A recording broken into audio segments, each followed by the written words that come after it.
is up, guys? Welcome back to the Mentality Movement podcast. I'm your host, Christina Rogers, and let's dive right into the episode today. I'm going to read a excerpt from a book that I've been reading. And I want you to think about how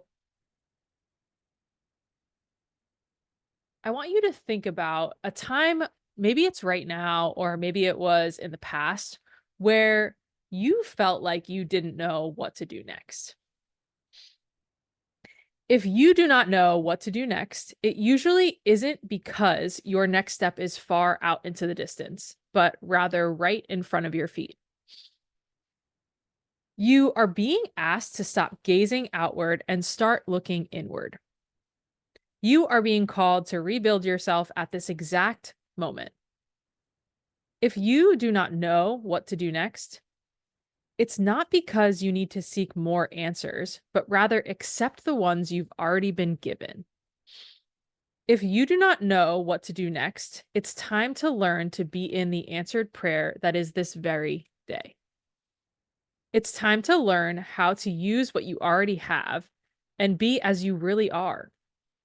It's time to stop waiting for some future scenario to bring you your dreams, to bring your dreams into the light, but to dig them out from beneath your fear and begin.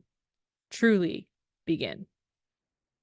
I see this a lot with the clients that I work with when they come into my office and they are struggling.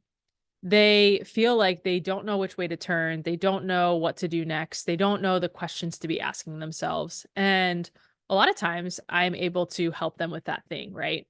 I'm able to kind of guide them through that. And I think what they end up finding is that the answers were always there. They just didn't know how to, or they were too fearful of digging underneath the surface to find them. And I think we have all this information at our fingertips, right? We're absorbing all of this information about our mental health, our wellness, our mindset, our relationships, our past, our upbringing, our childhood, and we're absorbing all this information looking for answers. And a lot of the time, the answer is very simple, or the next steps are really right there in front of us. But we're not taking the time to pause and look within to be able to find those things because I think for the most part, we're fearful. We're fearful of what might come up. We're fearful of what might happen if we allow ourselves to feel certain things. And I think that this ends up kind of like snowballing, right? When we avoid and we don't acknowledge what's going on for us, like I've talked about before, it ends up catching up with us. But a lot of the times we're seeking out the answers to what to do next in so many things that aren't going to give it to us. And I think talk therapy is great, right? Like I am a therapist and I think that talking through things and reflecting on things is a great place to start to uncover what to do next. But a lot of times what I see is that you get the answer or you come to some kind of result, but you're not really putting the practice or the action into making those things happen or making those things stick or change, right? When we start to take those steps to move towards whatever it is that we want to move towards next, a lot of times we take that step and then we don't keep going. We think, "Oh, we took that step and now we feel better," or now we're starting to see the things that we wanna see. And we're not really having the consistency in engaging in taking care of our mental health and wellness and mindset and outlook and growing our emotional intelligence. And I say that because I see this all the time. People come in, they get the answer that they're looking for and they think they need to end therapy, right? Or they graduate from therapy and they go out into the world and they don't end up continuing to practice some of the things that were talked about in that time period where they were growing. So, if you had a community of support, which is what I want to talk a little bit about, would that be helpful for you? If you had something that was just like walking into a gym and having a trainer, right? Except it's a lot shorter period of time than taking a full hour to do a workout or a full 30 minutes to do a workout. It takes under 5 to 10 minutes. It takes under 5 minutes probably to really check in on your mental health. And if there's something that needs to be worked through, it can be up to probably about 10 minutes. But for the most part, acknowledgement and being able to recognize what's happening for you, it doesn't take very times. That's all we need for our mental health. Um, I think we have this idea in our head that we need to commit hours upon hours and emotional energy towards our mental health when in reality, we don't have to do that if we don't want to. It needs to start small. And that may be a minute, that may be 5 minutes, that may be 10 minutes, that may be 15 minutes. I know a lot of you guys are parents or you run your own business, so you don't have all of this time to commit to nurturing and caring for your mental health. But it needs to be more of a daily and regular practice for you because once a week or once every 2 weeks when you sit with your therapist just isn't enough. So, my question for you today is what amount of time do you spend on your mental health a week or a month? I'd love for you to really sit and think about that. And I am not talking about self-care and going to get a massage or going to the gym. I'm not referring to those things. While they are great for your mental health, they are not processing your emotions for you. So, really think about how often you sit in complete silence, how often you go on a walk without any music or podcasts, how often you are out in nature and don't have your phone on you, how often you are sitting in conversation with friends or people that you care about and not constantly checking your phone. How often are you being present with yourself and really acknowledging what's coming up in your body?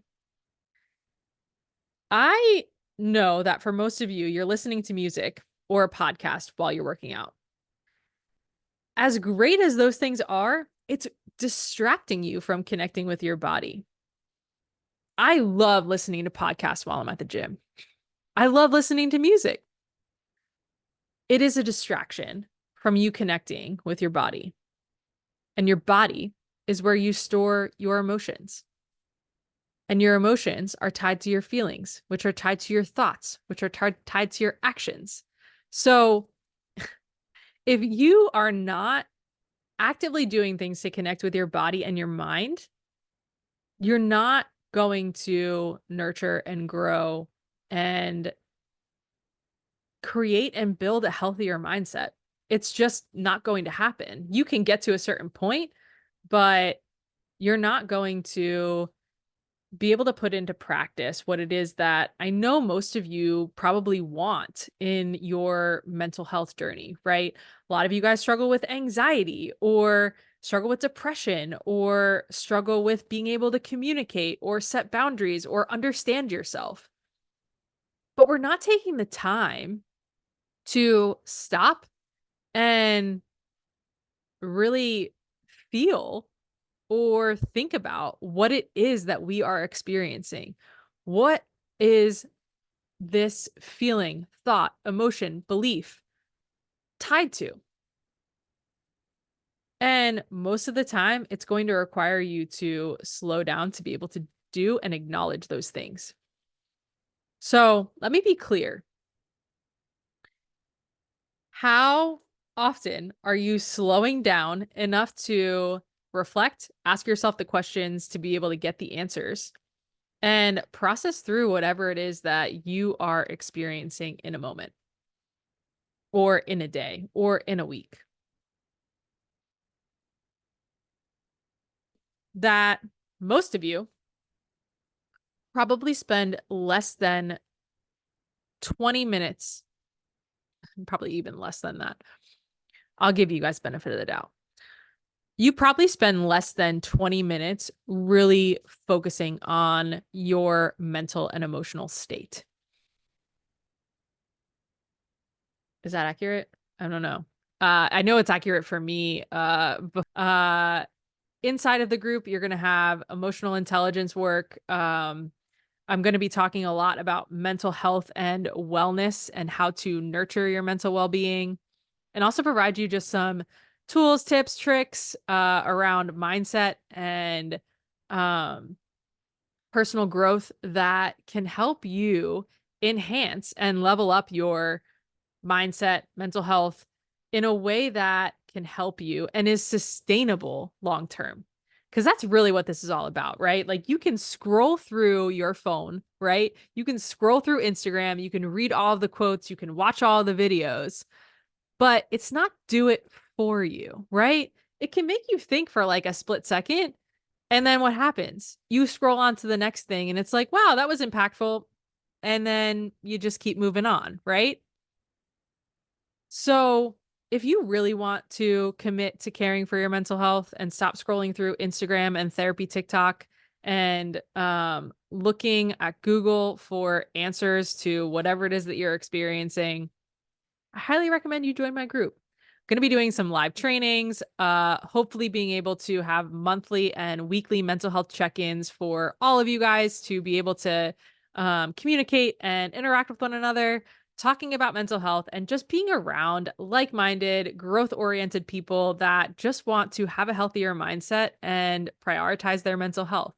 So I'm going to put the link in the show notes here. I guess this podcast is a little bit longer than I was expecting, but I really want you to stop and think about. Thank you so much for listening to this podcast. I truly believe that our mind is our greatest asset, and we're not taking the time to take care of it. So, why don't we start? I know that as soon as I started taking care of my mind and my mental health, things started to shift for me. And I hope that they can shift for you. And I know that they will if you just take a little bit of time to take care of it. So, thank you for listening to this episode, and I will see y'all next time.